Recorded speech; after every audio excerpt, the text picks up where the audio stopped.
Coming up on this week's show, it's the Halloween episode. Silent Hill returns with a bang. Resident Evil 4 is looking fantastic. We chat about our favourite horror games of all time, and there's even some Halo news that doesn't trigger Jamie?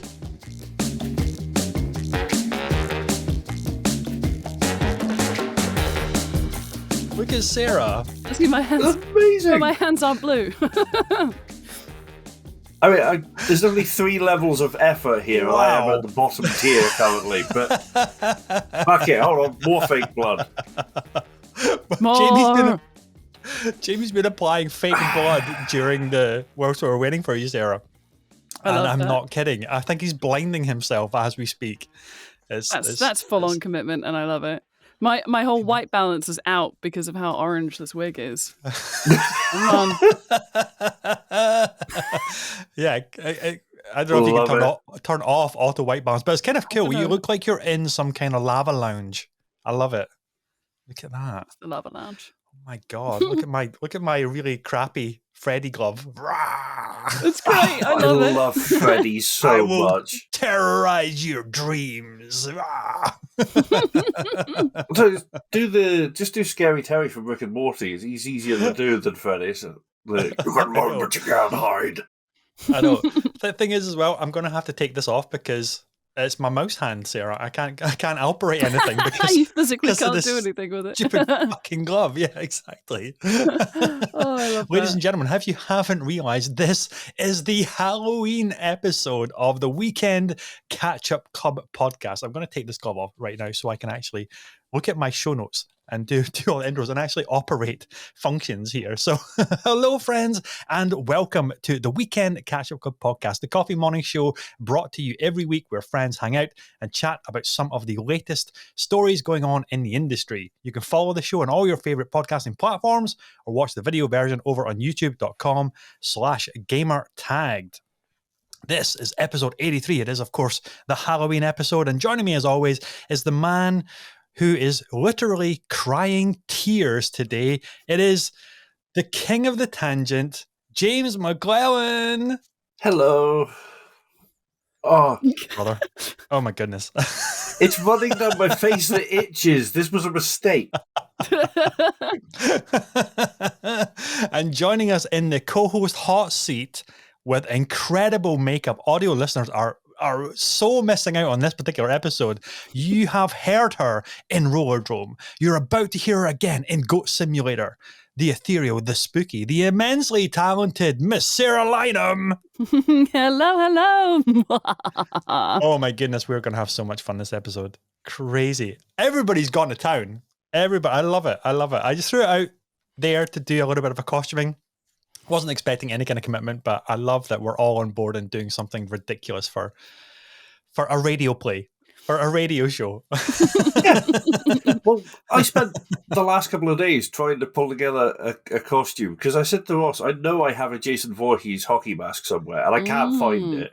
So I'm digging through my stuff because I've got bits and pieces of costume stuff, can't find any of it. I go to town, they've already taken away all the Halloween stuff and replaced it with Christmas stuff.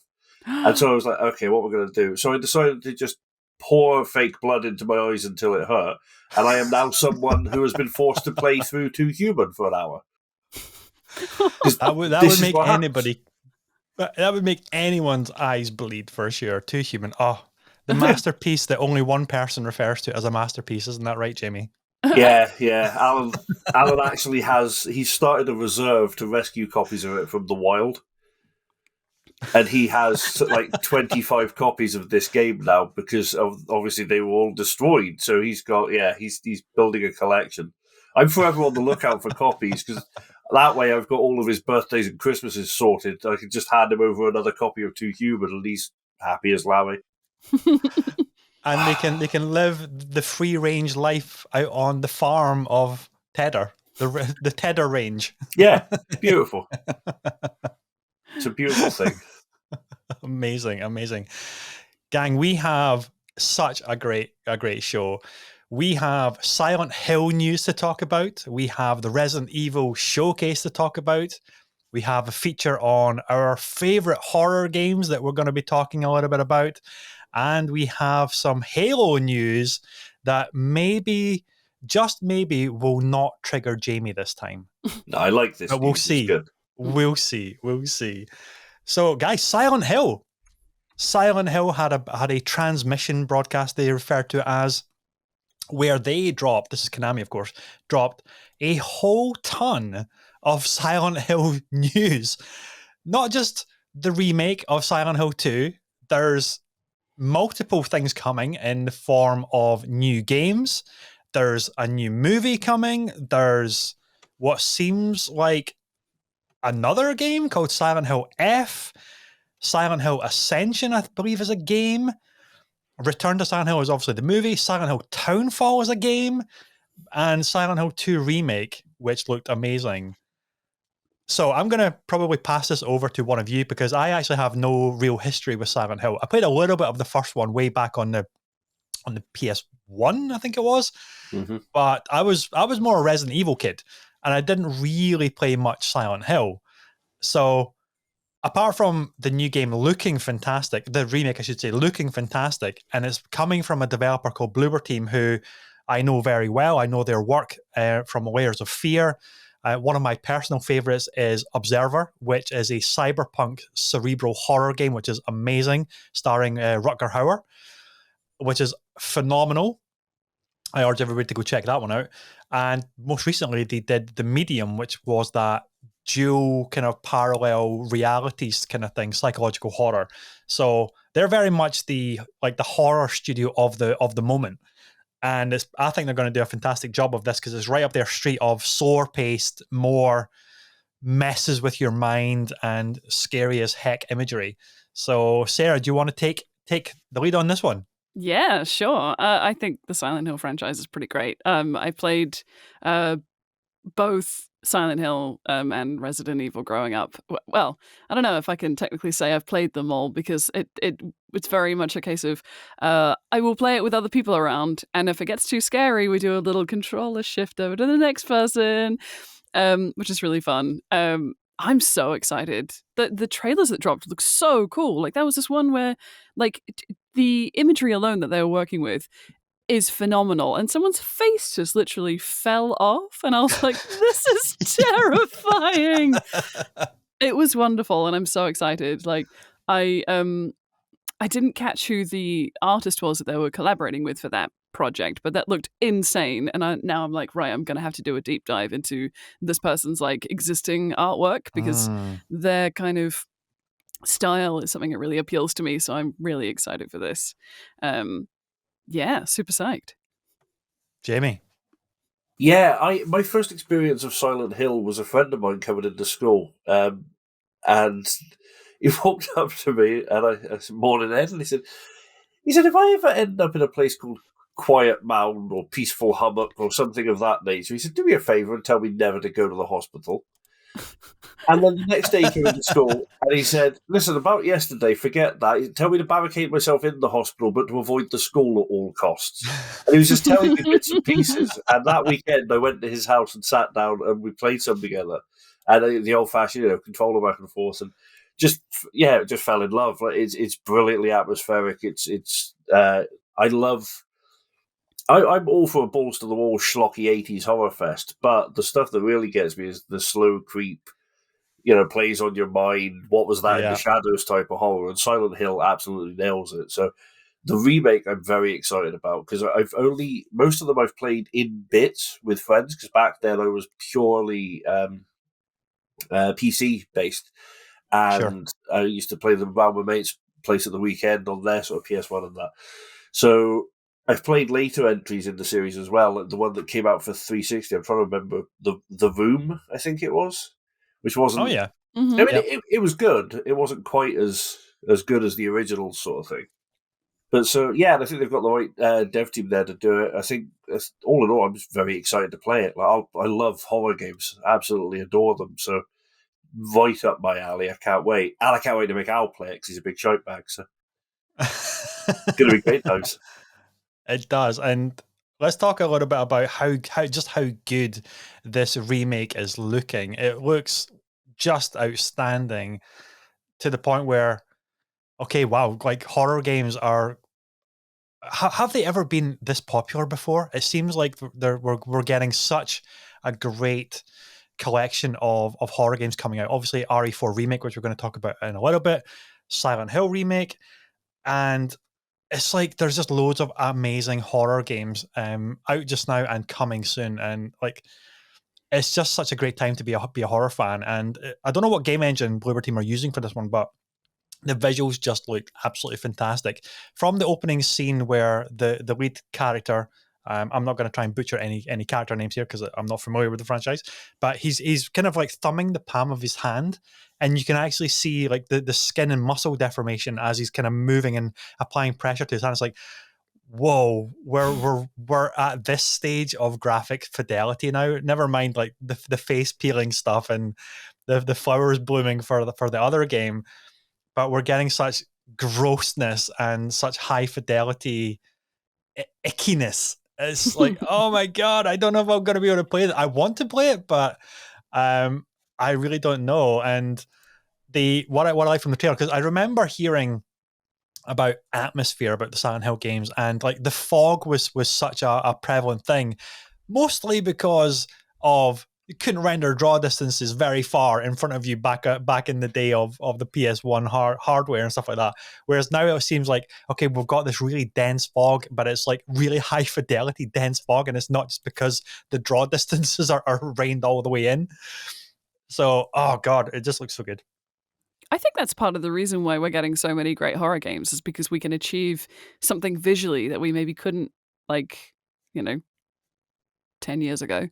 So I think it just makes a huge difference in terms of your ability to get completely sucked in and absolutely terrified by something, because it can be so visceral. It can be so accurate, I guess, is the scary part, is how realistic things can look. I think it makes a huge difference for horror games.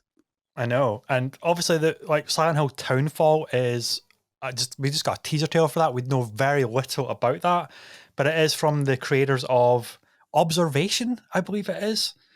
No Code is a developer, and Observation, I think I remember this one where there's an astronaut stuck on a space station, and the only viewpoint is from like the CCTV cameras, like the security cameras on the space station, and you actually are the space station. I think that's Observation. So that could be cool. really trippy if they start utilizing, I don't know, learnings from that game and in terms of atmosphere and tone and camera work. Because we mentioned that on the last episode about how games can freak you out just with camera positioning and audio cues and things like that. So that sounds really cool. And of course, the movie, Christoph Gans is coming back. He is the director of one of my favorite movies of all time, French period piece / martial arts werewolf genre film called Brotherhood of the Wolf. If you haven't seen it, it is incredible. And the movie poster for this game is Bloodborne. It is the hunter from Bloodborne is the movie poster. So check that movie out. But anyway, he is returning to direct a new film based on, I believe it's the Silent Hill 2 plotline. So again, I never watched the movie. Did either of you watch the original movie? Nope.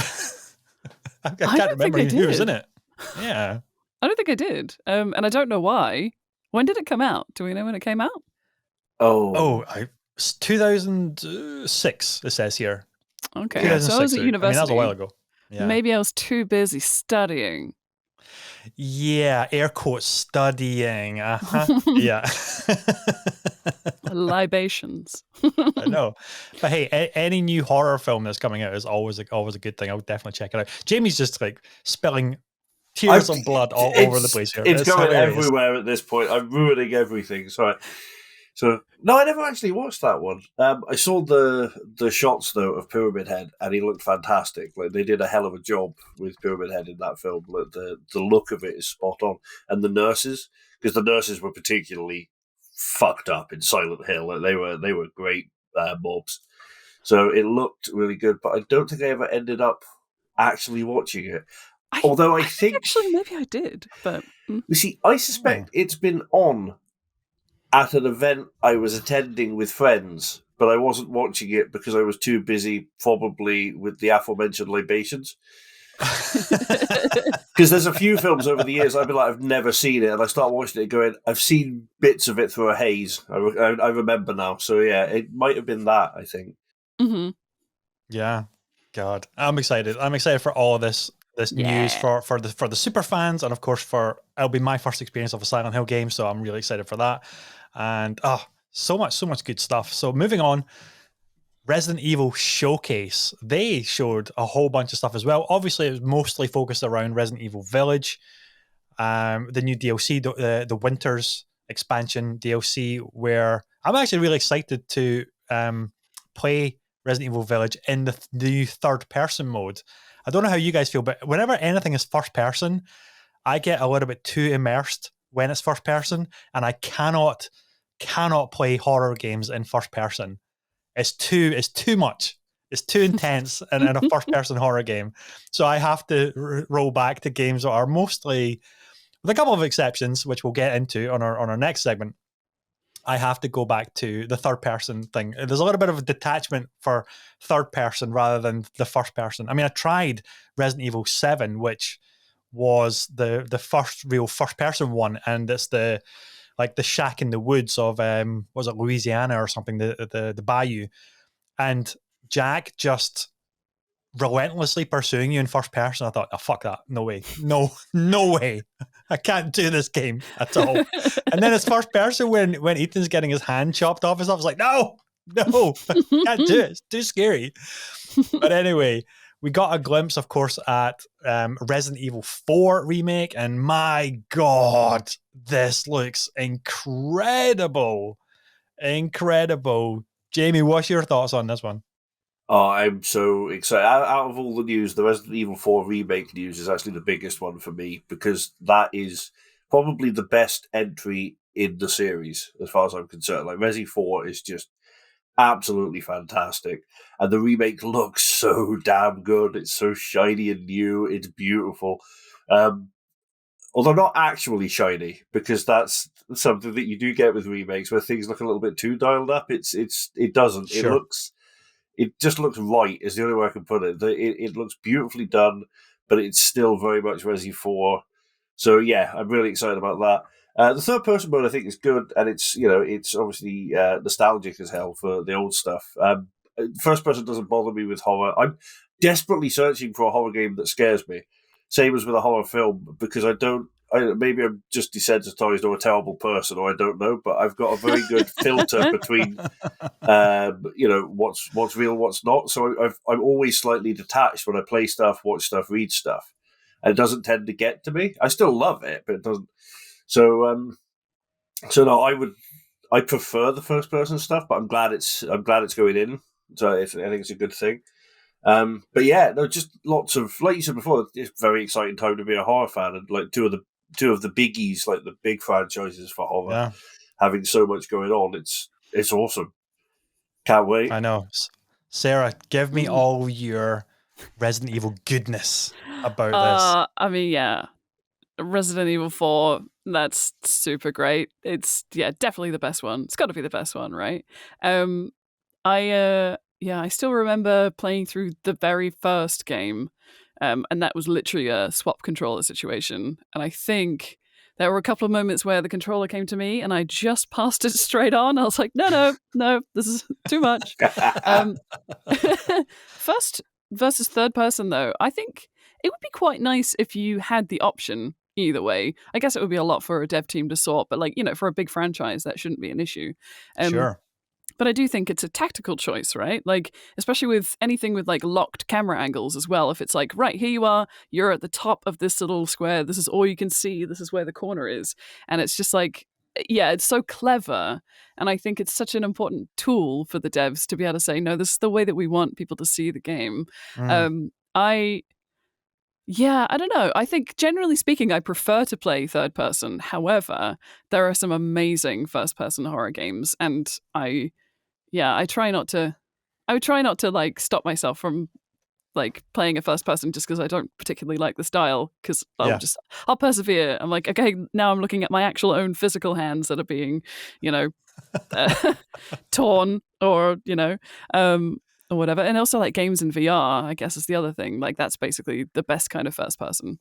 I was And going to perfect for horror. mention that RE4, I think, was it this year or late last year, just fairly recently got a VR edition, which is apparently really good as well. So yeah, that's pretty cool. I mean, the new Resi 4 in first person would be pretty something, especially where Leon has to block the chainsaw dude with his combat knife, which is a new skill he can do in this one. That would be a little bit, maybe extremely intense to do that in first person, but it would be pretty cool. It would be really cool. Oh my goodness. Oh yeah.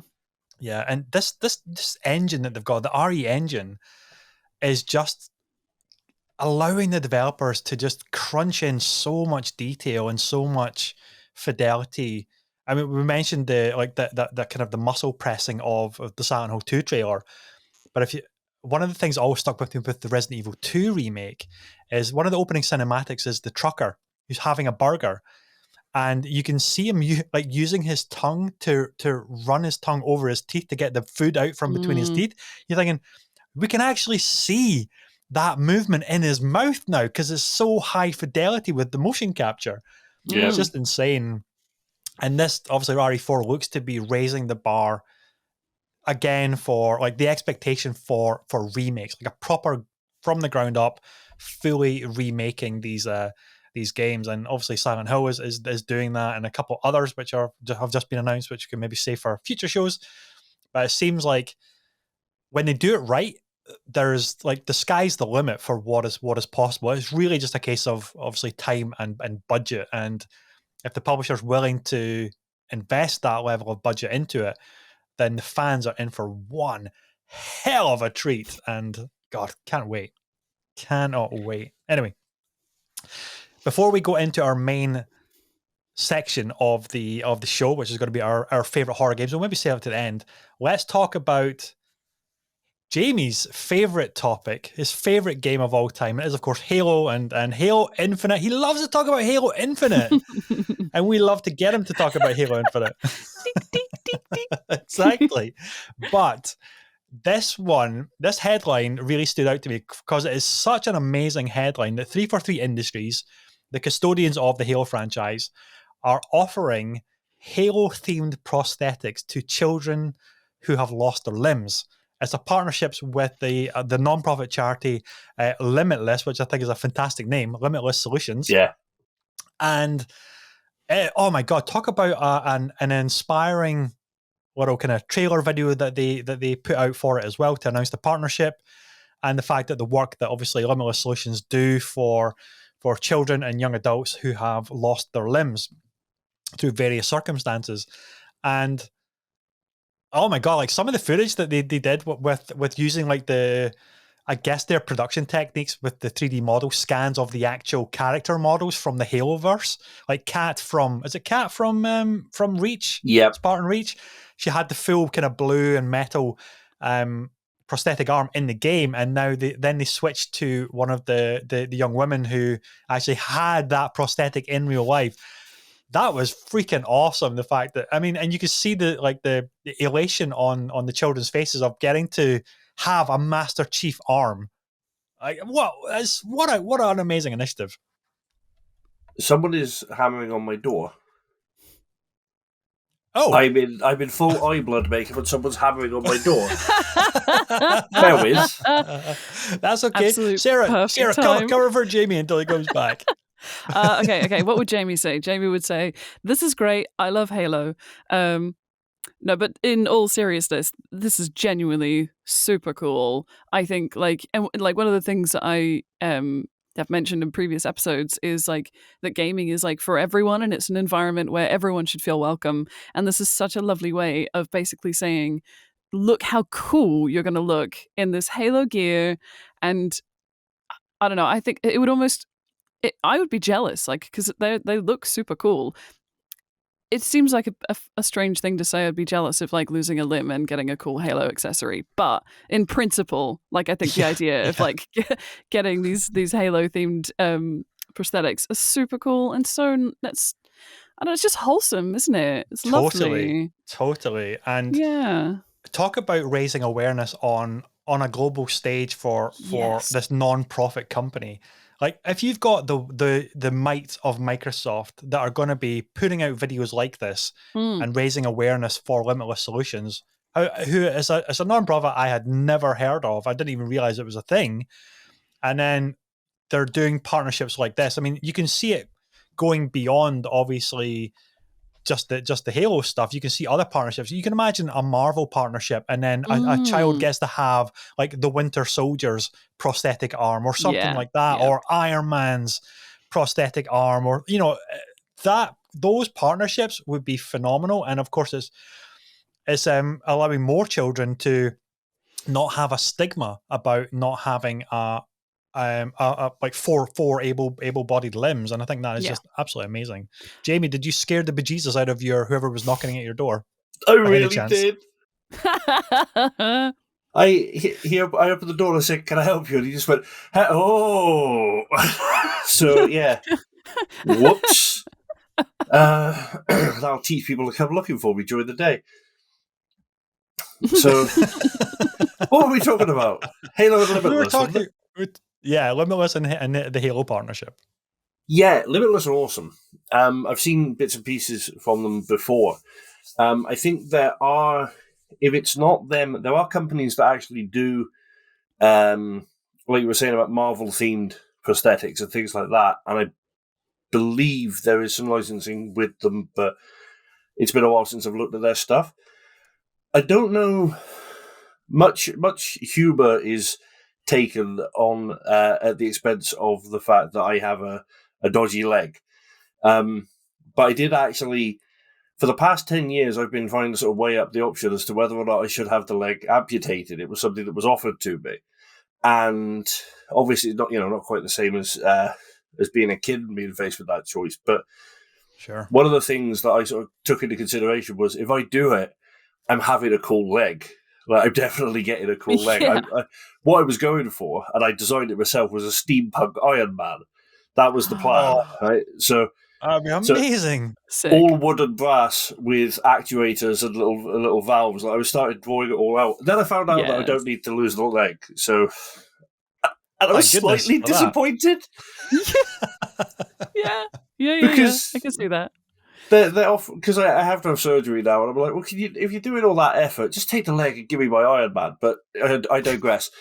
So Limitless is something that's quite the whole thing is something quite close to my heart, and being Halo particularly, like the idea that if you are faced with that sort of constant, as you said, stigma, and also that constant, like that, something that does make life very, very difficult, and you can have it be something a little bit more exciting, a little bit more related to gaming world that you love, and something, a little bit, you can be a badass. You've got Cat's arm for Reach. You're a badass. Like, that's, at the end of the day, that's it. So yeah, I think it's a fantastic thing.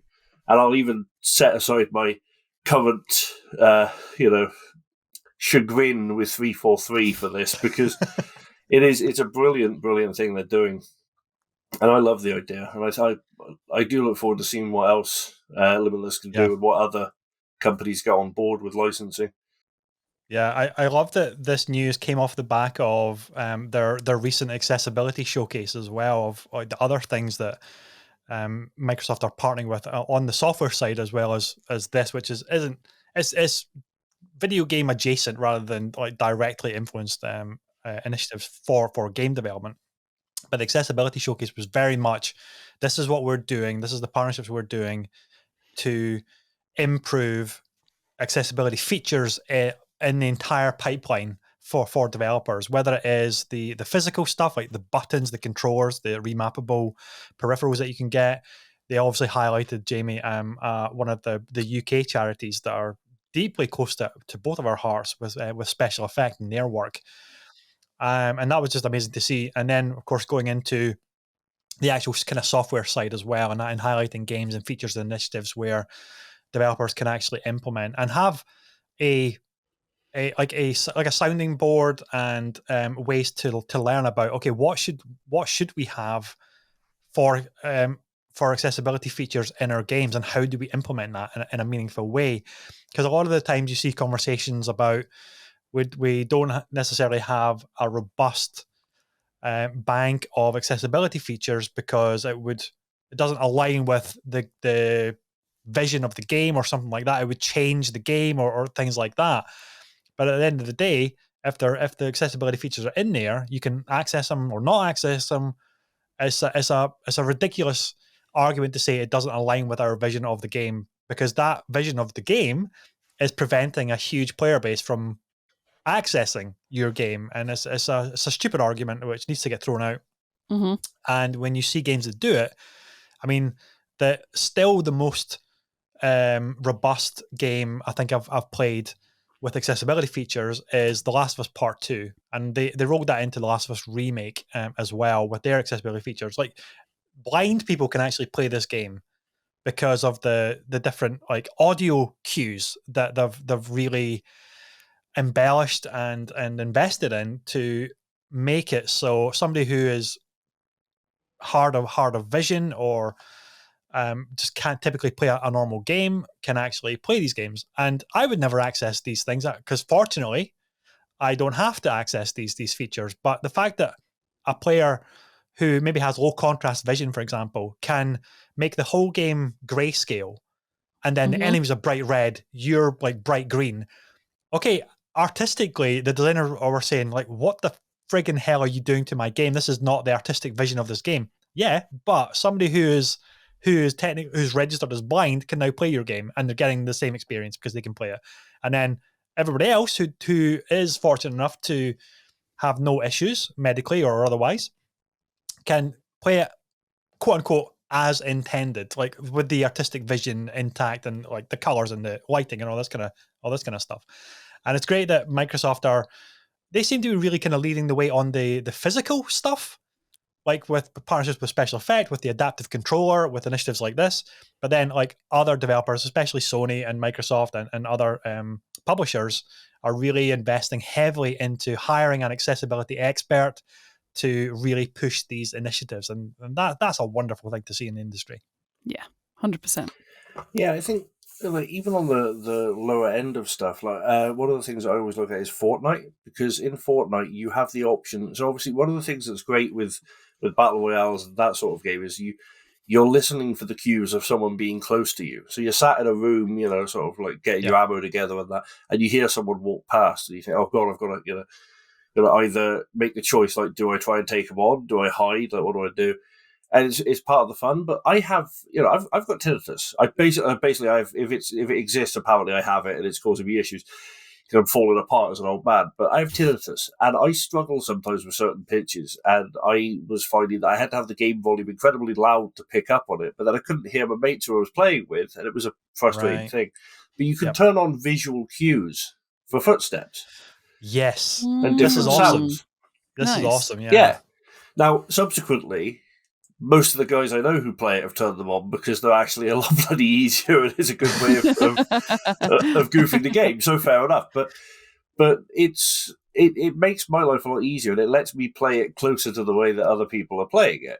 So, you could play Fortnite if you were particularly struggling with your hearing, or even I would imagine if you were fully without hearing, you'd still be able to play fine, because you can do. Now, you might not be experiencing it the way they thought you were going to, but you're still getting to experience it and enjoy it with your friends. So it's, I think it's a great thing. So the more accessibility, the better. But yeah,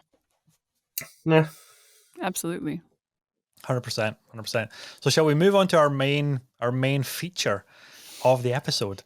Horror games, our favorite horror games. We're going to be gushing over various different weird and wonderful releases, I am sure. I'm going to start with Jamie.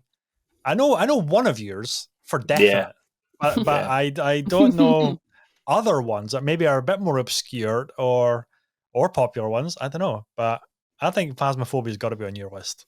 Phasmaphobia is top of the list. I top adore of the that list. game. Wow. Okay. Okay. Okay. So cons first. It does eventually get to a point where it becomes a little bit more formulaic, and you play it more like a puzzler than a horror game. You're just like, right, how am I going to, what ghost is in there? Let's go work it out. We'll do this, and then you walk out and you've solved it.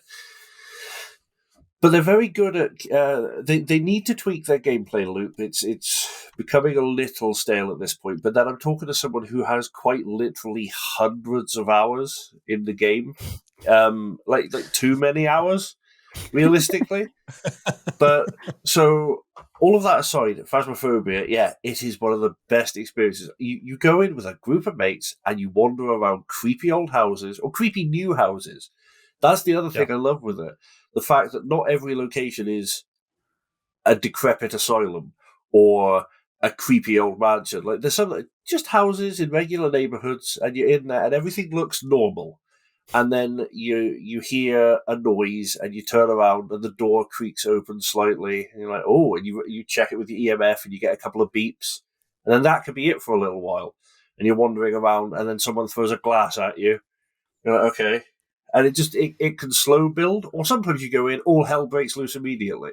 We had a game the other night, walked into the house, we were in there for 2 seconds, this thing shot across the hall, the lights glow red, the light bulb exploded, like all the doors open, we're like, okay, fuck, it's active, boys, it's definitely active, like it's great.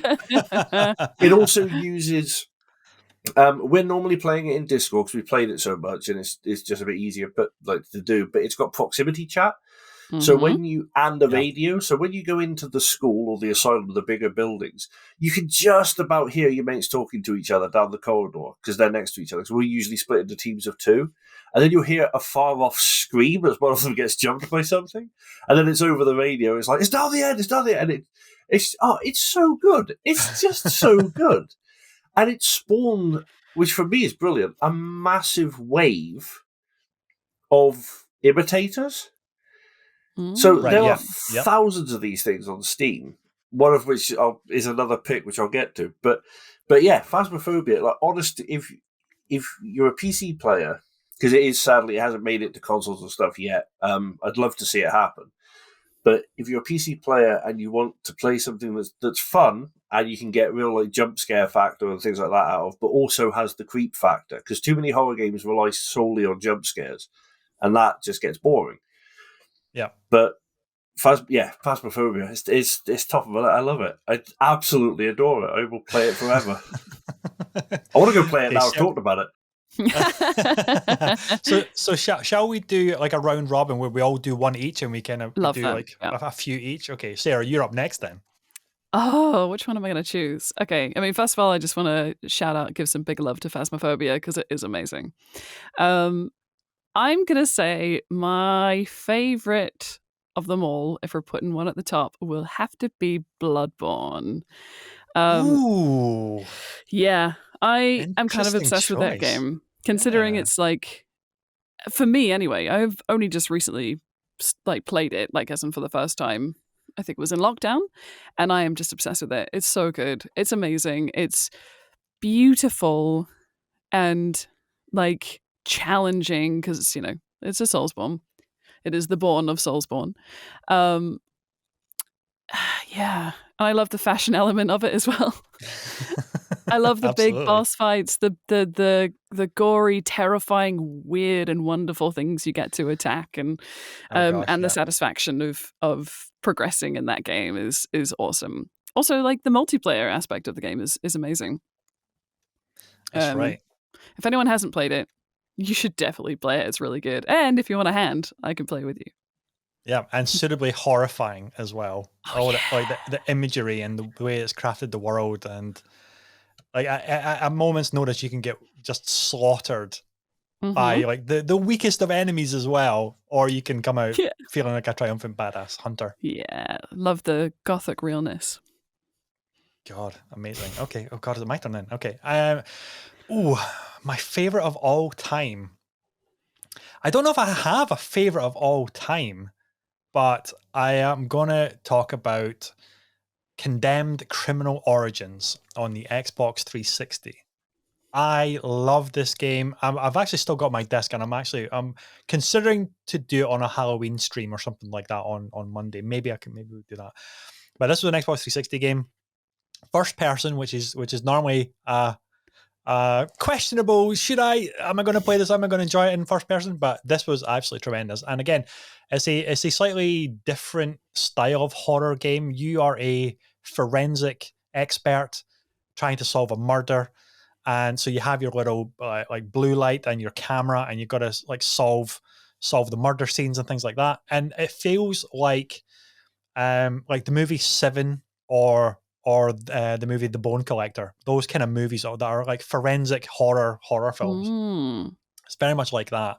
And of course, it's all in first person. The emphasis is that there are firearms in the game, but they're almost kind of like redundant. It's not about that. It's about the melee combat. Like you pick up like a 2x4 of wood or a drain pipe, and that's kind of all you're using throughout the entire game.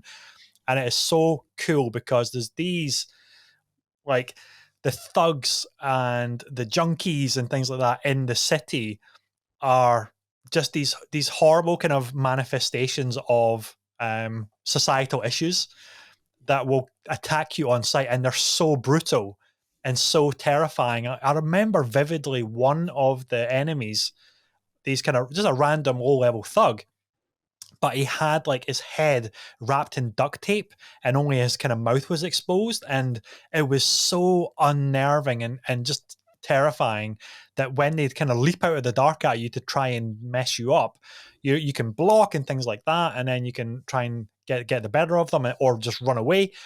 But it was genuinely kind of terrifying, and it told this really interesting story because you're trying to solve the murders as well with like your little kind of mobile phone. You've got a digital camera. Back in the day, it wasn't like a separate one. Like we have our mobile phones, which can do both now.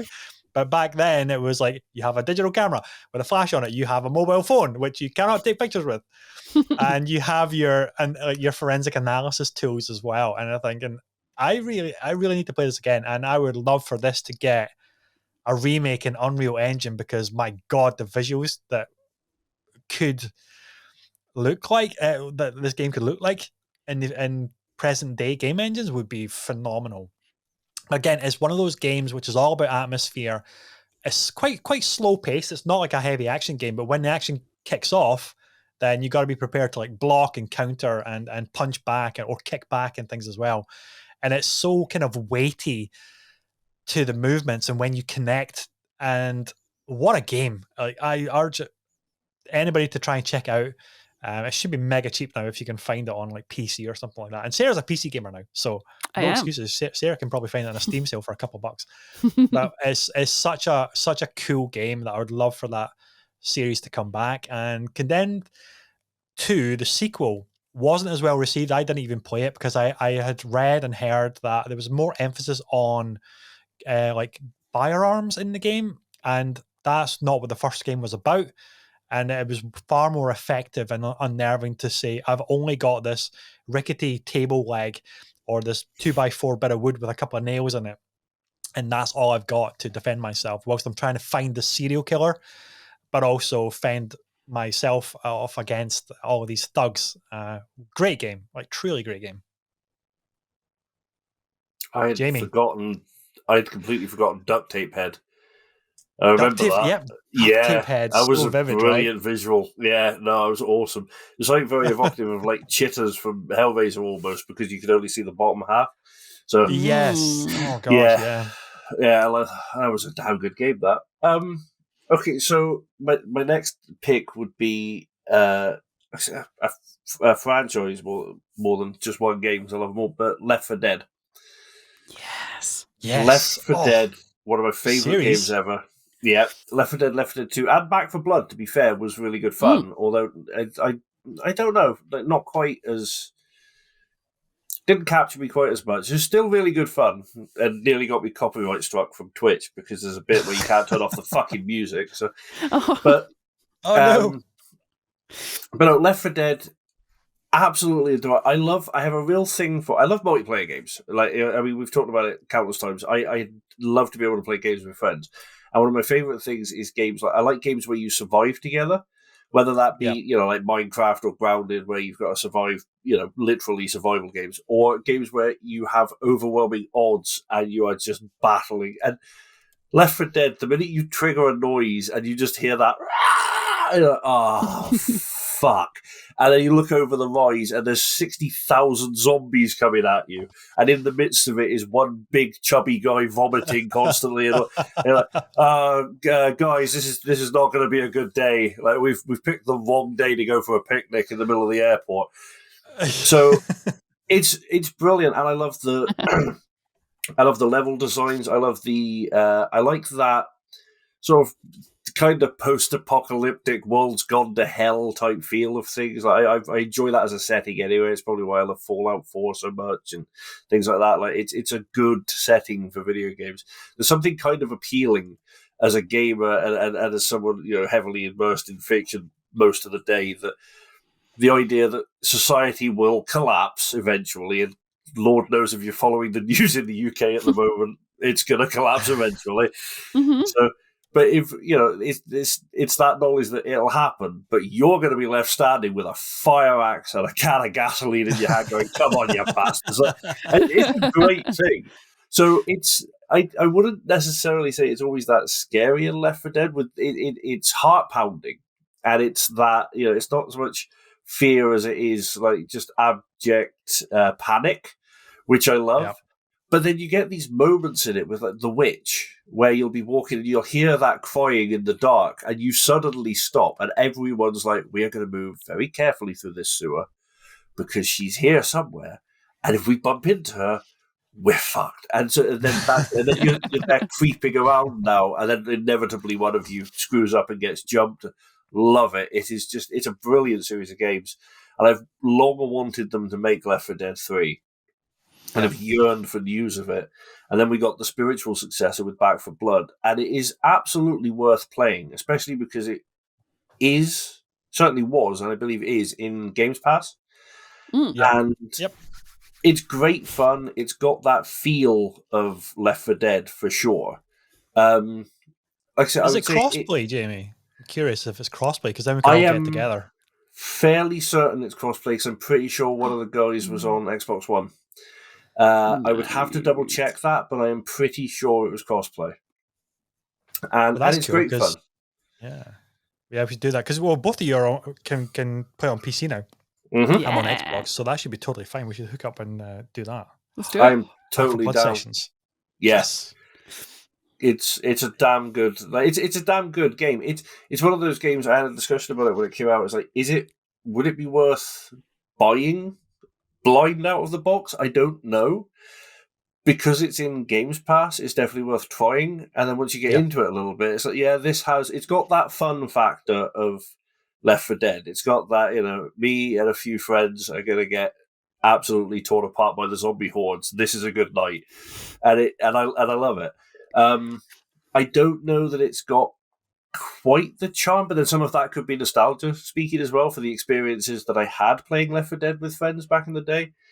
So I don't know if it's missing maybe just a spark of the charm, but it's still a really good game, really fun to play, and it's still got those elements of the teen crap horde. So does it still have like the colourful characters and their little bits of banter and witty one-liners stuff that the original Left 4 Dead's had? Yes, you still get those moments. You still get the nice set pieces as well. Because obviously, one of the things that I loved with Left 4 Dead was that moment. It's like, right, we've got to open this gate, but it's going to bring all hell down upon us. Yeah. You get that in Back 4 Blood. There's one particular one which was talked about a lot, because this was what was getting people in trouble on Twitch, and we had the same issue. You can turn off the in-game music because it's got licensed music. Brilliant. Okay. All games should have that option now, because obviously streamers are going to get stuck otherwise. Except there's a set piece where you're in a bar and there's a jukebox, and you have to keep activating the jukebox to distract zombies while they get bus loads of like kids and stuff out of the area. Or something. Yeah. But the jukebox has licensed music, and they never thought to change that. So I'm trying to remember. I think it's like Ace of Spades or something. So I'm having a great time. When we were playing it on stream, they're like, the Ace of Spades. Oh, wait a minute. And we suddenly realised we can't turn it off. So that was a bit problematic. And apparently a handful of people did get copyright strikes for it. But man. I was in the same not in the same boat, but of the same opinion when I was playing Guardians of the Galaxy, the Marvel game, because there's so much amazing 80s rock licensed music in that. And what was obviously wonderful is there is an option to turn that all off and substitute it with some other copyright-free music. But I never wanted to stream it because I'd have to do that. And I didn't want to play it without White Wedding or I Need a Hero belting out during these set pieces. I want the original 80s music that I remember growing up with, and I want those epic tunes to be blasting out as Star-Lord and Rocket and Gamora are all like laying a smackdown on the enemies. But I mean, slightly different there, whereas all the music does get switched out. But I don't even know if it's. I think it's actually pretty good because they created a fake rock band to do a lot of the music. So I need to just check it out for curiosity more than anything. But it kind of sucks for Back 4 Blood that they have that one, admittedly, god tier rock tune, but you can't switch it out if you're going to streaming it, and then you are potentially going to get copyright struck. Very frustrating, but damn good game, and it retains, a lot of it retains all the fun factor of Left 4 Dead. Like I say, it's maybe not quite got. I don't remember getting any moments particularly of like, oh crap, as much, but it's definitely got the feel. There's no escaping the fact that it's Left 4 Dead 3 in all but name. Like you can tell, like obviously it's there. So, but yeah, Left 4 Dead, that's a damn good series. Needs more. Good pick. Sarah, what's your number 2? I don't know if this is technically my number 2 on my list, because I have a whole list. Game. So I'm like, just a game. Any order. Yeah. So, have you heard of a game called Barotrauma? No. So what? It is Jamie's nodding. It's great. I knew Jamie would be a fan of it because it's a horror survivor. So it's a 2D co-op horror survival game on a submarine where you have to navigate the depths of Europa. It is awesome. You essentially get to pick a kind of character type. So there's like a captain or like an engineer, a medical class as well. So you have your class, and then you can sort of, as it's become a bigger game and they've added more into it, you're actually able to do more customization of your class itself if you play that class over and over again, get XP, and then you can build it, customize it to how you like to play. The monsters in it are terrifying. There are these huge things that are like 3 times the size of your little submarine, and all you have is you jump on a sort of telescopic some sort of weapon that you have, which you can upgrade on your submarine. But you get an external view of the submarine at this point, and then there's just like, so here's your little submarine, like this, and then the monster's like about this big, all out the side of it, and everything else is black and dark outside except for this massive monster that is just ramming you or like trying to take bites out of your submarine.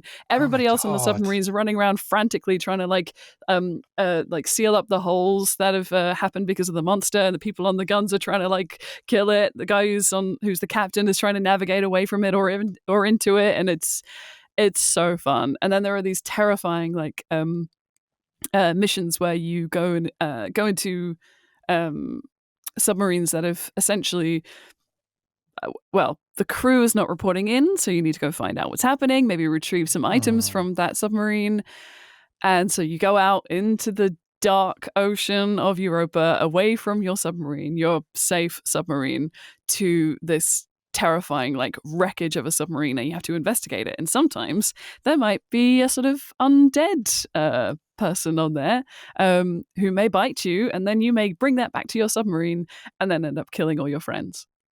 But it's great. It's super fun. This sounds amazing. It's really cool. It is PC only at this point. I don't know if they're going to do any ports to console, but it would be very cool if they did.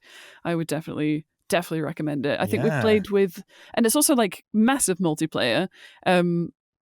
Again, it's one of these games that has a proximity chat in it as well, but we tend to use Discord because it's just easier, and also because it's such chaos. The minute that one thing goes wrong and you don't get on top of it, everything else kind of piles up. And there's also an element of maintaining your ship and all of its kind of various elements, the electrical stuff, and it's all it's all powered by something ridiculous, some sort of crazy element. I can't remember what it is. Is it like uranium? Is that extreme? Maybe it's something like that. Probably. I haven't I played think it it's since it something like that. released, So- and it was a while ago. So, but there's a whole process in which you like have to, even just running the submarine is challenge enough, let alone when you get attacked by big things. And there's a kind of political element to it as well. Ooh. There are different factions on the planet, so you can actually align yourself with them, and you'll get perks if you're in like a base that they look after. And if you sort of pit yourself against another one, then you might end up in fights that you don't want to be in. There's a whole cult of the clown, which is absolutely ridiculous. But at one point, like your job is to like take a crate worth of stuff to this other port, essentially. And if you sometimes you can just leave the crate, take it, do the job. But if you like look in the crate, we did this one thing for the clown cult. And essentially there was like some like squeaky horns and some clown masks and stuff in there. We're like, what? Let's not give this back. Let's keep this and just walk around our sub honking horns at each other. Oh, I think it's called the Honk Mother. Yeah. And they say things like praise the Honk Mother. It's very silly, but it's also very creepy. Oh, definitely recommend it. Barotrauma. Please tell me there's like a Mac version so I can at least. There absolutely is. That's how I used to play it. Yeah. So I played it on Mac first, and now that I have my big fancy rig, I'll be able to play it on my main PC. But yeah, it's on Mac. So yeah, you should play. You'd love it. I will. I'm going to check it out. We have a Discord for all our friends. We have I think we've played at most. We've played with 6 or maybe even 8 at one point. You can basically get different size submarines based on the size of your crew. Wow. And you can double up on classes when that happens as well. And there's loads of people that have done, because there's a custom building mechanic as well for building your own sub, so you can add things to it and kind of make it super powered and have the best weaponry and everything. If you want to go down that route, like we tend not to do that. We tend to actually want to play the game and earn the upgrades that we do. Sure, yeah, absolutely. But also, if that's not how you want to play it, you can absolutely design it or take people's existing designs and throw them into the game and play on a big fancy sub. But yeah, Barotrauma, it's awesome. I'm gonna check this out. Okay, so it's my turn. I may have a key for you if you want. So message me. I will, yeah, definitely. I need to check it out and join your Discord server as well, so we can chat about submarine builds and expeditions to go on. Okay, so my one, it's another blast from the past, everybody. I'm actually going back another generation. So Condemned Criminal Origins was an Xbox 360 game. I'm going back to OG Xbox. This one came out in 2002. And Jamie's already like, he's picking up his ears. He's like, I'm interested in this already. It is a sequel to John Carpenter's The Thing. Okay? And it was the Thing, the video game. It came out on the original Xbox. It also came to PS2 and GameCube. I'm reading the Wikipedia page because it's been so long ago since I actually had this game. And I remember vividly also this game for its day was doing things that were just so far beyond what horror games had really done at the time. It's a third-person survival horror game set in the Antarctic research station of John Carpenter's movie, The Thing. And you are tasked, you're a special forces soldier, but you're not like a gung-ho, shooty, everything kind of intense action game. It's much more slower pace. You got to work out what's actually happened. And obviously the alien creature is a presence on the ice station, but you don't know who the survivors are. Can you trust them? Can you not trust them? Are they going to turn on you? And there's this whole brilliantly developed mechanic about a trust system between you and the other NPCs and your allies. And I remember it for that alone more than anything. Just being so original and so different, and the fact that it was always different as well. I think every time you kind of booted up or played it or played a new game, who you could trust was always different, and it was messing with you. And if you had sided with some person, then this other person would impact that relationship and that morale between your character and their character, even if they were in the right.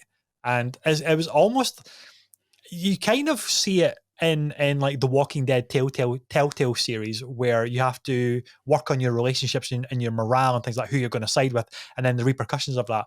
But this game did it way back in 2002, many years before Telltale did it with their narrative series. And like for its first day as well, the graphics were excellent. I remember like the snow drifts and things like that when you had to venture outside the space station. It was like very difficult to see because there's an ongoing blizzard in the Arctic and Antarctica, I should say. And when the alien does eventually kind of reveal itself, it was like Resident Evil horrifying like imagery. If you're familiar with the movies, then you'll be familiar with what to expect in this video game. But it was such a great game, and of course, fire is your best friend in the Thing, the movie. And I wish there was a way to play this game today. Maybe you can pick up on PC and still manage to get like an emulation of it or something like that. That would be tremendous. But I believe there's no way to be able to play this on like consoles or anything like that. I would love for this to have been like one of those backward compatible games that the Xbox program had done and maybe boosted it a little bit, or like for resolution or something. Because I would love to play this again, and I would love to surface it for an audience to be able to just be aware of what this game was doing. It was published by Konami at the time as well, and it was just all about the atmosphere and the paranoia. It was so palpable how it played with paranoia, and of course the visuals were pretty freaking awesome for its day as well. Jamie remembers the Thing, I'm pretty sure. I do. It's probably one of the more successful horror film into horror game games. What a poorly constructed sentence. But it was, because they tend to not be particularly great always, like when they try and make a game out of a horror film. Like there's exceptions, but I think, yeah, the Thing was good. I remember that one. I do remember that one. And it would be nice to see them bring it back if possible. But I know. Well, I'm trying to think that if there was something to do with John Carpenter in it as well. I some reason I'm thinking, did John Carpenter like do a cameo in it or something? I think he did. Did he not make music for it? Wouldn't surprise me. Probably head. Did. Yeah, wouldn't surprise me. But I keep touching this fake blood. It's fucking everywhere. I think you need to reapply more, Jamie. Oh, just got to embrace it. Embrace the blood. So audio listeners are sorely missing out on this episode. The YouTube fam are just going to be having a time. Look at that. I mean, Jamie, that's just so gross. It's not the Tarantino levels of blood where it's clearly lampooning something because it's like a geyser of blood. It's just the believable, deeply disturbing level of blood coming from your eyes. Yeah. I have to trigger warning this one, I think, actually, guys, because it's a little bit. Oh, the problem is I've got it in my mouth. What's it taste like? Not good. Not blood, I tell you that. That's right. Oh, that's good. So it's not real. No. If it is, I don't know where it comes from. But... So, Jamie, it's your turn. You got another one for us? Oh yeah, it's horror games, mate. I could talk horror games all day. Yeah. So, going back generations again as well to original Xbox and on 360, I think, but certainly starting with the original Xbox, the Project Zero games, or as they were known in Japan, the originally known in Japan, Fatal Frame, which became Project Zero over here. They did two of them, Project Zero and Project Zero 2 Crimson Butterfly. There is a third, which never quite made it across the pond. It's on PC, but it didn't make it across to us on consoles, which is a shame. But this actually started, so my wife at the time, she is also a huge fan of horror games. And we picked this one up. I wasn't that interested in it. particularly. I didn't really see, but I picked up Project Zero for her to play, and then watched her play it, and was like, I'm gonna have to give this a go. This looks really good. So I love Japanese horror cinema. They are masters of doing a lot with a little. Right? Whereas, a lot of American horror is big, brash, monster. Yeah. The prime example for me is always like Jeepers Creepers. Like the Jeepers Creepers, I thought was doing quite. Aside from it's a troubled franchise anyway, and the director is an awful human. But I saw the first film, and it was doing really well and being creepy. There's just this guy in a truck following these kids, and it's like, what the hell's going on? And you're like, oh, okay, this is a bad man. I like it. This is bad. And then suddenly it's this leathery winged thing. I've lost interest now. We've done demons. This is not you've built it up in one way, and then the reveal has ruined it. The Japanese have a tendency in cinema to do very much build the creep factor beautifully, and you get a whisper of something or a hint of something. And then when you do get a reveal, it will just be someone with a white face in the shadows, and it's horrible and it's brilliant, and I love it. Like it's so good. And Project Zero took all that. Well, we'll make a game about it then, and it's fucked up. It's brilliantly. So you play as one of twins, I believe in the first one. I always get them mixed up because played the two back to back basically once we found out how good it was. So, but you essentially play with it. You have a camera, and that's the only way you can stop the ghosts is by taking pictures of them. Oh, okay, that's interesting. But it just sort of slows them down. And if you have to try and get the right shot. And if you get the right shot, they'll bugger off for a bit. But when you go back into that room, they will be there again. And there's various weird ghosts, but you also get. Jamie, are you telling me that Nintendo ripped off this mechanic for Luigi's Mansion where you have to flash King Boo in the face, and Mario does it as well? Right? Yeah. Oh yeah. It's the funny thing is there's quite a few games that I've noticed since, like on Steam and that, which have smaller indie horror titles which have used the idea.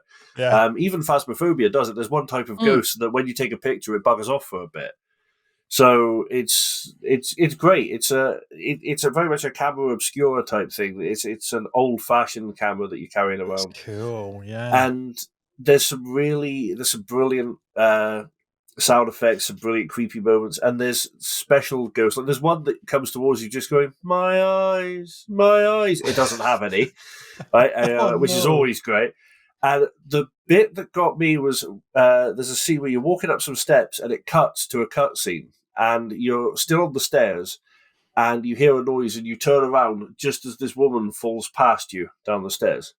And she looks you dead in the eye as her spirit goes past you going down the stairwell. Oh my God. Okay, and then crumples into the floor and then poof, vanished. Whoa. She's reliving the moment of her death, but the thing is, she relives it a bit too much if you stay in that area for a while. So you're stood there just constantly watching this poor woman go, poof, poof, poof. Like, I should leave because I'm forcing this on you at this point, and it's not kind, but I'm trying to find a thing. So it got slightly amusing in that one instance, but yeah, brilliant Japanese creepy, barely there horror at times with some great character design, and it's a little harder to find now because it was, like I said, it was OG Xbox, and I'm sure the second one was 360. But I'm pretty certain that they are on PC, and I keep meaning to revisit and see if I can pick them up. I believe the third one actually made it to PC now as well, so I shall have to see if I can grab a copy and give it a whirl, because it's just a really brilliant type of game. Just, yeah, very, very much worth a shot. Good pick. Okay, Sarah. I'm trying to decide which one. I'm going to say Until Dawn. Yes. Which is just iconic. I don't think I've managed to do a playthrough where I've saved everybody yet. I always manage to kill someone right at the end. I always manage to kill everybody. That's what I aim for in these games. Can I kill everybody? Clean palette at the end. But also, I played recently The Quarry, which is basically exactly the same as Until Dawn in terms of like, you know, the style of playing. Yeah. But I don't know if the game is easier, maybe, because first playthrough, basically nearly everyone survived, and I was like, oh, this is weird. Like, in the first time I played through Until Dawn, I think I maybe got out with 2 people, and the first time playing through The Quarry, it was like the reverse of that. I think only 2 people died, so I was like, oh, okay. But yeah, I just think it's brilliant. It's got a really good level of immersion, but also you feel like you're basically playing a horror movie. Like you're watching a bunch of teenagers do something really dumb, going to, you know, some house on the lake in the middle of the night and being like, everything's fine, right? We don't have to, you know, we're not a bunch of dumb teenagers. This isn't an obvious like prelude to a horror film. But some of the deaths in that are so excellent, and that's the best part. And the Wendigo, the you know, the monster in it is terrifying. I remember off the back of playing the game for the first time, I actually started writing my very first short story, which I still haven't finished. So it's currently a very short story. But I know I know where it's going to end up. I have a very like strong idea, and it is based on the concept of how Wendigos come into being, and the whole like cannibalism element of them and the folklore behind them. So at some point, I'll probably write that in amongst all the other stuff that I do. But yeah, it was really inspirational in that sense. And then The Quarry is just great fun. It was fun. We came back for a second playthrough, and obviously you get to decide the way that you respond to certain things. So we were like, let's just be absolute dickheads this time around and just say all the things that we don't instinctually want to say. And that's a really fun playthrough. So that's cool. I've got the Quarry still to play. It's great. But I remember, Jamie, I think we talked about it on one of the previous ones. It was the opening gameplay cinematic that they released, and it's Ted Raimi as the shifty as fuck cop. He's so terrifying. It's great. It was just that kind of opening sequence that they played out, and I remember thinking, this is super uncanny valley, what they've done with the motion capture and the camera work. Again, we obviously talk about camera work in horror games because it's so vital. And yeah, it did feel like a spiritual sequel to Until Dawn. Yeah, one of my favorite ones. You know, in Until Dawn, you don't try and save the cheerleader, and you definitely don't save the world. She gets slaughtered pretty quickly in my playthrough anyway. By accident. It wasn't intentional. It's like, oh, okay. In that case, we may as well just try and kill everybody. But what a great series. Yeah. There's nothing more fun than an asshole running a game, though, is there? Where you've got options to either be the hero or not be. Like, even down to I will always do the good playthrough first. Like even like Fable, I was always like, I'm going for that Halo. Like I've got to go for that Halo. But then you play it again, going like, I'm going to go through whatever is the worst possible option. Like, I'm going to be the absolute dregs of humanity for this game because I want to see how bad it can get. Yeah. Yeah. Where it tells you to press X to jump over the log as you're running through the forest, just let them trip over it. Yeah. Just let them fall into a rock and stuff like that. Yeah. Enjoy that power. It just goes back, I think. I honestly think that we're still just taking out anxiety from playing Tomb Raider, the first one. I think it's that moment where you've tried to jump for the 35th time and she will not make it, so you just start drowning her deliberately. Just like, go on, get in the water. Just fucking get in the water. I've had enough. Done with this shit. Post-tomb stress disorder. That's what I've got. That's it. It's cheaper than therapy. It's cheaper than therapy. There you go. Great choice, Sarah. Great choice. Okay, for my third one, I'm going back even further. I'm going back a generation again. I do have modern ones that I'll probably do an honourable mention, but these are the ones that kind of stand out and stuck with me. So back to 1992, everybody. Okay, little 13-year-old Rossi has his Sega Mega Drive. He has been enjoying Sonic the Hedgehog and Altered Beast and things like that, and then a game falls into my lap. I unwrap it, and it's a title called Splatterhouse 2. Oh, yeah. The cover art is a complete rip-off of Jason Voorhees. He is swinging a baseball bat. He's got a hockey mask. You're basically Jason Voorhees. It's a side scroller. I guess you could say not even haunted house. It's just like there's sewers and there's environments, a side scrolling kind of beat 'em up, but it's just horrific. And it's like visually just disgusting. You pick up a chainsaw as a power weapon at one point. You've got a baseball bat. You've got your fists. And it's just laying a smackdown on all these demonic, evil, gross creatures. And I remember it being really hard. I don't know if it is by today's standards, but I remember it being really, really hard and filled with the type of imagery which did probably scar me at such a young and impressionable age as a child.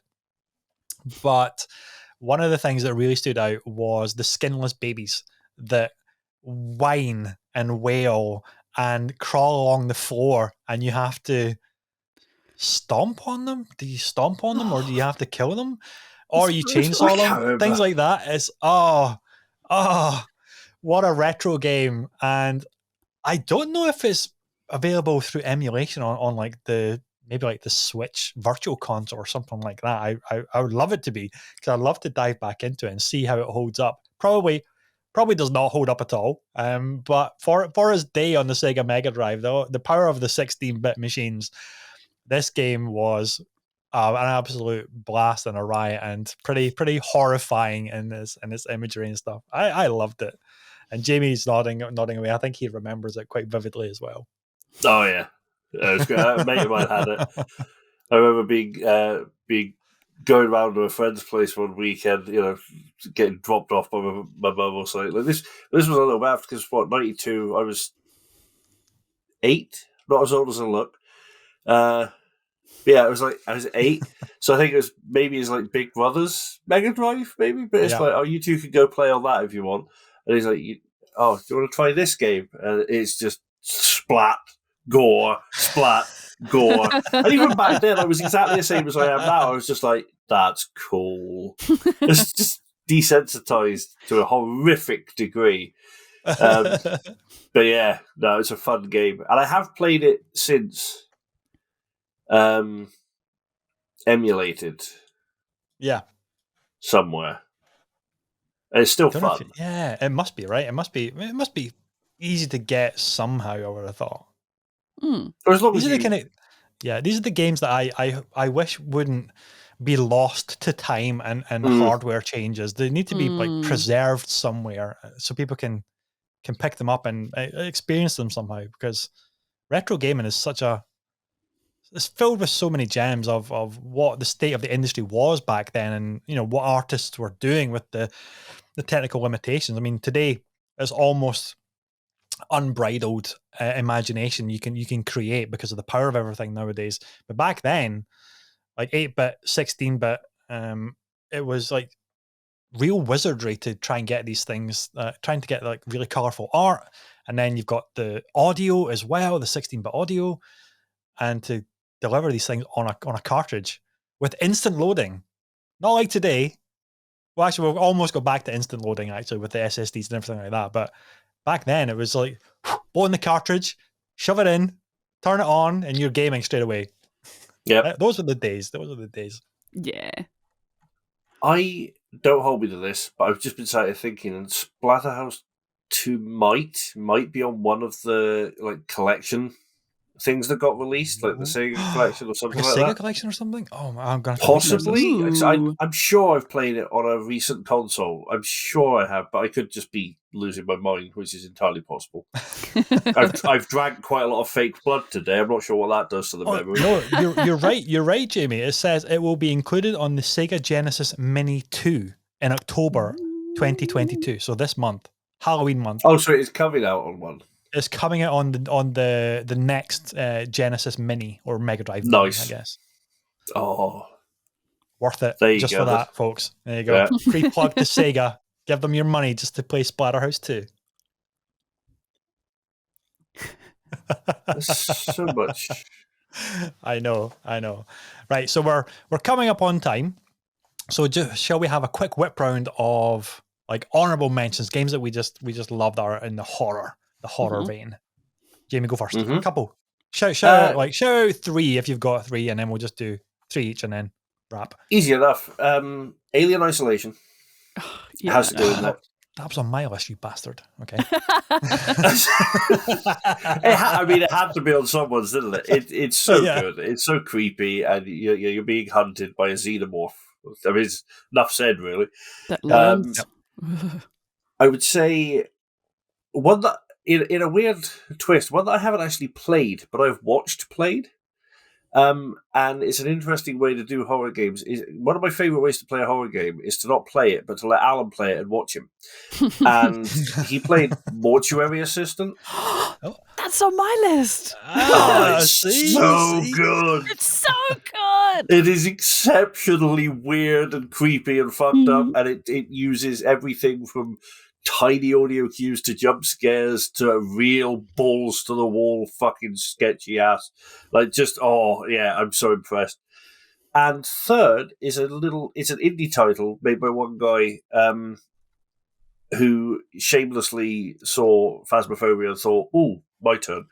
But there's a game called Obsidio, which is it's great. It's very Phasmaphobia in its feel. You go in and try and identify the ghost, but you go in as 4 priests, and you identify the ghost, and then you have to perform a ritual to actually exorcise the ghost. And he's got more ghost types, and he's got more evidence, and it gets weird. So as you walk around it, like, you don't just get, oh, there's a noise, there's something moving. Like, you'll go down the corridor, and a knife will thud into the wall next to you. Or I opened a door, and there was literally a portrait just floating down the hall towards me. And it got all the way towards me, and it stopped in front of me. And I was like, guys, this is weird. And then it dropped, and I actually went, no! So it's like, it's great. So it's a little bit janky. It's one guy doing, he's doing his best, but it's a wee bit janky. It has its problems. But it's a lot of fun, and it's only it's quite cheap to pick up on Steam, and it's well, if you enjoy Phasmophobia and that sort of game, Obsidio is definitely worth checking out with your buds, because it's just fun to play. Good picks. Okay, Sarah. Okay, so I'm trying not to step on your toes, Ross, so I'm not going to say one of the ones I was thinking of. No, I'll go for it. It's fine. Okay, well, then in which case I'm going to have 4. So The Last of Us. Good shout. Obvious choice. Yeah, good shout. Alan Wake. Haven't played it, but I have the remaster. Okay. It's great. It's really good. A game called Death Road to Canada. If you haven't played it, it's very cool. It's on Switch. It's also on Steam. It's essentially an arcade style game, roguelike, and America has been taken over by zombies. The only way to get out is to go to Canada. So you basically travel along the road, stopping at various things to pick up supplies and whatnot, while also fighting hordes of zombies. It's very cool. Definitely recommend it. Medieval, which I used to play back when I was a little kiddo. And Scorn, because I've really loved playing that as modern one, yeah. Aside from the janky combat when you get to it. Sure. But just visually and atmosphere, like, that's probably the best modern one, right? Yeah. Gosh, good choices. Okay, I'm gonna have to go with a GameCube game, cosmic horror in theme, called Eternal Darkness: Sanity's Requiem. It's such a good game. Such a good game. A game that I never finished, but I thoroughly loved it. And I still have my GameCube disc and my Wii, which takes GameCube discs. So there's clearly a way to hook it up to a modern TV and still play it. So maybe I'm going to have to revisit that. But Sarah, don't worry, you had 5. That's absolutely fine. You can have as many as you like, because you went to town with the costume today. That's why you get an extra one, an extra couple. Yeah, I know. But yeah, Eternal Darkness needs to get a port to Switch or something. That would just be tremendous. Next up, I'm gonna go with an easy one, but it's one of my modern classics, and it's Dead Space. Dead Space is outstanding. Yes. I love it. I love the Ishimura. I love how when I was playing it for the very first time on the Xbox 360, I felt like it was finally the Event Horizon, the video game that we never got. That's always what I felt with that game. And oh god, it's spectacular. And of course, we've got the new remake to look forward to, which looks equally as spectacular as well. And I'm looking forward to that come January or whenever it comes out. And I'm going to have to go with Fear, Fear, which is psychological horror first-person shooter. And I remember it breaking PCs at the time. I never had a PC. I had to wait eventually for when it got ported and obviously reined in to work on a console. But I remember my friends had it on a PC. They could run it. And it was like this Matrix-style bullet time effect in first person. And it's very much a kind of psychological horror, a little bit of survival horror, but very much in the vein of Alma was this kind of like the Ring type of, or the Grudge type of entity character that would just fuck with you. And when the environments would change, it was all like psychological, messing with your mind and everything. Great audio production and just really, really kind of striking visuals and fun. I loved the nail gun in that because you could literally stake enemies to the wall, and it had such fun ragdoll physics and destructible environments for its time. Like you would blast apart these stone pillars, like that scene in the Matrix where they destroy the lobby scene. Mm-hmm. It was like the combat shootouts were like that, and then you could trigger the slow motion, and then there'd be like randomly they would just like burst into flames, and then Alma was present, and then you had to get the hell out of there because her supernatural powers were just so extreme and untamable. It was what a game that was. So that's my three, probably my favorite horror games, which I'd love to revisit. I don't know which ones we can actually revisit on modern hardware, but I'd love to check them out again. Can I just say, because someone's going to call me on this, I am an idiot, because I have said countless times on streams and in podcasts and just in conversation with friends that Eternal Darkness Sanity's Requiem is possibly the best horror game of any generation ever, and I managed to sit here and not fucking include it in my own list. So, but that's fine. It was on my list, and therefore we paid it tribute. So it's fine. Yes, as it deserves. Just such a game. I know. And the fact that we can work out a way to play it again somehow. There will be a way. Anyway. Oh, yeah. Oh, gang, thank you so much for this Halloween show. I've had such a blast. I can't believe Sarah went to the Extreme Town. I kind of thought she would. I mean, if you're an audio listener, you're missing out. You got to go hop over to YouTube and check out the VOD of this because Jamie's got blood still running down his beard. He's ruining that Skelinator t-shirt of his. You need to do a soundbite of that bit where he was going, "My eyes, my eyes." Oh yeah, didn't actually occur to me at the time, but that works. I was having a little bit of fun dressed as Freddy with a really badly constructed claw mitt, which I had to take off because it's a right hand only, and that's my mouse hand, and I have to operate things here. So yeah, I'm really just a dude in a hat and a stripy jumper, and but it's been an absolute blast. So thank you guys. This has been episode 83 of the Weekend Catch-Up Club podcast, the Halloween edition for Spooktober or Shocktober, however you want to call it. It's been an absolute wonderful, wonderful episode again. Take care, guys. We'll be back next week for more banter and hilarious, fun, gaming-fueled chat. Until next time, take care, and we'll see you then. Bye-bye. Happy Halloween!